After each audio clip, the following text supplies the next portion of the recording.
তুলি ওনাকে অনুরোধ করবো উনি নিজের সংসদীয় এলাকায় আপনি না থেকে রাজ্যে করুন। উনি যদি অন্যান্য জনপ্রতিনিধিদের সেবাশ্রয় নিয়ে সাহায্য করলে তারা সেটা করতে পারে, মানুষের উপকার হয়। হুমায়ুন ক্ষতি করে দেয়। খুব ভালো কথা বলেছে, কারণ সেবাশ্রয় যেটা হয়েছে সেটা প্রশংসিত হয়েছে ওই এলাকায়, কিন্তু তার জন্য কোটি কোটি টাকা দরকার, শয়ে শয়ে ডাক্তার দরকার, লক্ষ লক্ষ টাকার ওষুধ দরকার, সেগুলো তো সকলের কাছে নেই। আমরা তো বললাম মুর্শিদাবাদে করাতে, মুর্শিদাবাদে গরিব মানুষ চারিদিকে, মুর্শিদাবাদে লোক চিকিৎসা পায় না, মুর্শিদাবাদে হাসপাতালে চিকিৎসার জন্য লক্ষ লক্ষ মানুষ আসে, তাদের ডাক্তার নেই, ওষুধ নেই, তাদের রক্ত জোগাড় করার জন্য পয়সা দিতে হয়, ডাক্তার দেখার জন্য তোলাবাজি দিতে হয়, দালাল চক্র ভর্তি হয়ে গেছে।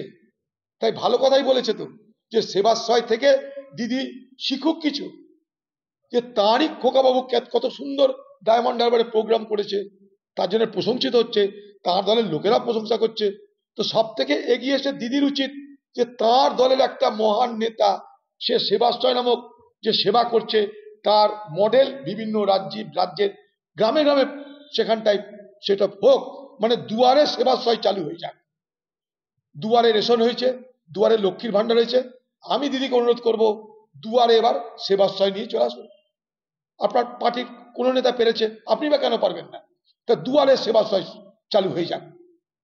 তাহলে মুখ্যমন্ত্রী, স্বাস্থ্যমন্ত্রী, মুখ্যমন্ত্রী তিনি কি ফেলিওর তো বটে, কবে আবার উনি সাকসেস হয়েছে? ফেলিওর তো বটে, কিন্তু সেটা স্বীকার করবেন না। সারা বাংলার স্বাস্থ্য ব্যবস্থা যারা যায়, সারা বাংলার স্বাস্থ্য পরিষেবা যারা দেখছে, সবাই জানে যে মুখ্যমন্ত্রী শুধু ফেলিওর নয়, মুখ্যমন্ত্রীরা ফেল করাচ্ছেন। তার দুর্নীতির বিরুদ্ধে কোন রকম ব্যবস্থা না নেওয়ার জন্য সারা হাসপাতাল জুড়েছে যে দুর্নীতি আর দুর্নীতি। সেখানটায় নারীদের শোষণ হচ্ছে, সেখানে মৃতদেহ বিক্রি হচ্ছে, ওষুধ বিক্রি হচ্ছে, জাল ওষুধ ঢুকছে, রুগীদের কাছে দালালি খাওয়া হচ্ছে, আরজি করে ঘটনা ঘটছে। এবং দিদির নেতৃত্বে বাংলায় নতুন ডায়লগ চালু হয়ে গেছে অপরাধীদের, বাড়াবাড়ি করো না, অভয়া করে দেব। দিদির আমলে বাংলার নতুন ডায়লগ, বাড়াবাড়ি করো না, অভয়া করে দেব। সরকারি দলের লোকরা ভয় ধমকাচ্ছে আমাদের ঘরের মা বোনদের, নার্সদের, ডাক্তারদের, তারা মহিলাই অপরাধ, অভয়া করে দেব।